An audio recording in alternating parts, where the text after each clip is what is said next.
কলকাতায় বিএলওদের বিক্ষোভ উত্তপ্ত রূপ নিল। ভোটার তালিকা সংশোধনের দাবি নিয়ে অফিস ঘেরাও করতে গিয়ে পুলিশের সঙ্গে ধস্তাধস্তি ও ব্যারিকেড ভাঙার ঘটনা ঘটে।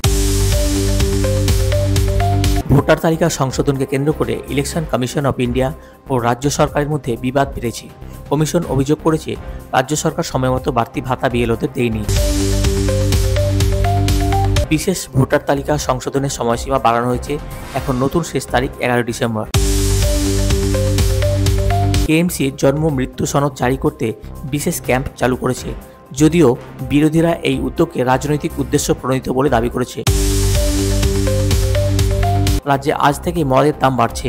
750 ml মদের জন্য প্রায় 40 টাকা বেশি খরচ করতে হবে। ডিসেম্বরের প্রথম দিনেও কলকাতায় শীতের দেখা নেই। দিনের তাপমাত্রা স্বাভাবিকের চেয়ে বেশি থাকায় আবহাওয়া গরম ও আর্দ্র থাকছে।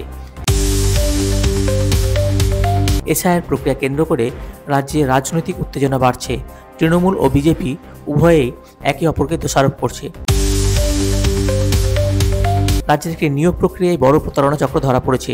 পুলিশ 17 জনকে গ্রেপ্তার করেছে এবং পরীক্ষায় নকলের আগে সংগঠিত নেটওয়ার্কের সূত্র পেয়েছে। পশ্চিমবঙ্গের কৃষকদের মধ্যে পেস্টিসাইড ব্যবহারের প্রভাবে স্মৃতিভ্রংশ ও মানসিক সমস্যা বাড়ছে।